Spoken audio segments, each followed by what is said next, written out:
அதாவது மாமியார் உடைச்சா மண்குடம், மருமக உடைச்சா பொன்குடம். இதெல்லாம் எப்படிங்க ஒரு விமான போக்குவரத்தில் மக்கள் பயணிகள் போவதும் வருவதும் ஏற்பாடு பண்ணுவதும், அந்த விமான போக்குவரத்தினுடைய அதிகாரிகள் பொதுமக்கள் பயணிக்கணும். அதை பொறுத்து தானே எல்லாமே இருக்கும். எங்கள் தூத்துக்குடி இன்னைக்கு 5 விமான நிலையம் வருது, 5 ஃப்ளைட்டு டெய்லி வருது. முந்தி 2 தான் வந்துட்டு இருந்துச்சு. மத்திய அரசு என்ன கொடுத்தாச்சு, இன்டர்நேஷனல் ஏர்போர்ட் மதுரை. நான் இப்போ இவ்வளவு நேரம் சொல்லிட்டு இருந்தேன், இந்த பிரைம் மினிஸ்டர் மோடி அவர்கள் வந்த பிறகு எத்தனை விமான நிலையங்கள், எத்தனை மருத்துவக் கல்லூரிகள், அதெல்லாம் நிதி தானே. நிதி இல்லாமல் என்ன பண்ண முடியும்? இன்னொன்று கூட சொன்னாங்க, அதான் அண்ணன் இபிஎஸ் அவர்கள் இருக்கும்போது நீட் எக்ஸாமை கொண்டு வரணும் தேர்தல் அறிக்கையில் சொன்னாங்கல்ல. கொண்டு வந்தாங்களா? இதுவரைக்கும் கொண்டு வரல. நீட் எக்ஸாம் இதுவரைக்கும் கொண்டு வரல. ஆனால் அதுக்கு பதில் அண்ணன் இபிஎஸ் அவர்கள் என்ன சொன்னாங்க, கிராமத்தில் உள்ள பிள்ளைகள் எங்களுக்கு மருத்துவக் கல்லூரி படிக்கணும் அப்படின்னு சொல்லி அன்றைக்கு மக்கள் நல்வாழ்வுத்துறை அமைச்சராக, மத்திய மக்கள் நல்வாழ்வுத்துறை அமைச்சராக இருந்த ஜே.பி. நட்டா அவர்களிடம் பேசி 7.5% வாங்கி தந்தவர் அண்ணன் யூபிஎஸ் அவர். அதனால தான் இன்னைக்கு சாதாரண கிராமத்தில் உள்ள பிள்ளைகளும் இன்னைக்கு மருத்துவக் கல்லூரி படிக்கிறாங்க. அது முடிச்சுட்டேன் நான், அது அப்பலே முடிச்சுட்டேன்.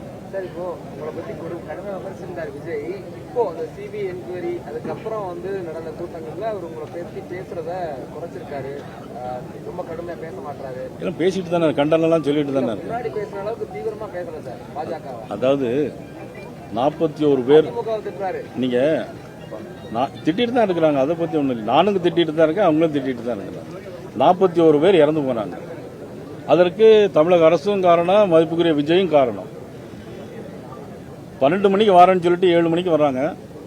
எந்த குடிக்க தண்ணி கூட ஏற்பாடு செய்யல. அதே மாதிரி இப்ப கூட ஒருத்தர் இறந்து போயிட்டாரு சேலத்தில். அவருக்கு எல்லாரும் கூட்டத்திலும் இறந்து, நல்ல சகுனம் தானே அது அவங்களுக்கு.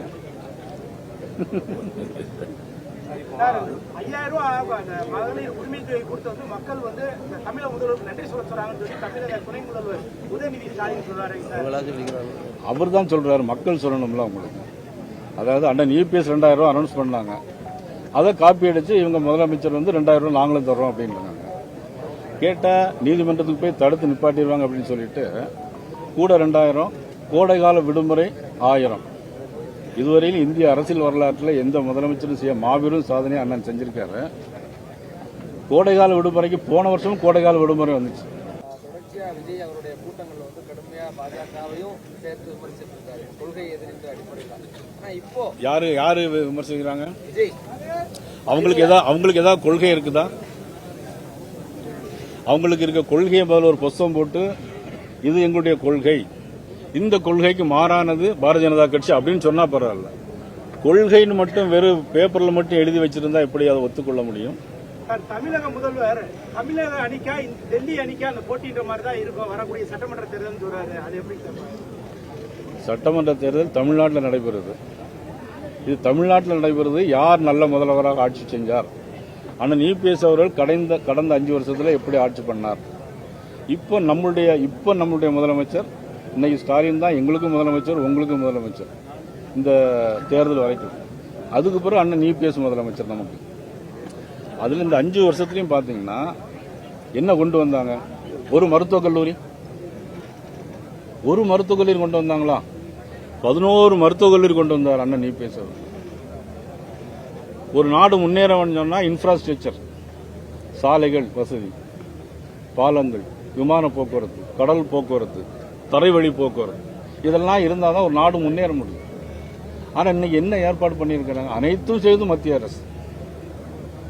தூத்துக்குடி விமான நிலையம் 350 கோடி ரூபா, திருச்சி விமான நிலையம் 650 கோடி ரூபா. பிரதமர் மோடி ஆட்சிக்கு வர்றதுக்கு முன்னால நாட்டில் 140 விமான நிலையங்கள் புதுப்பிக்கப்பட்டிருக்காங்க. வந்த பிறகு உருவாக்கியிருக்காங்க. இதெல்லாம் ஒரு நாட்டினுடைய மேம்பாடு அடைவதற்கு. ஒரு நாடு இன்னைக்கு இந்தியா உலக பொருளாதாரத்தில் 4வது இடத்துல இருக்கு.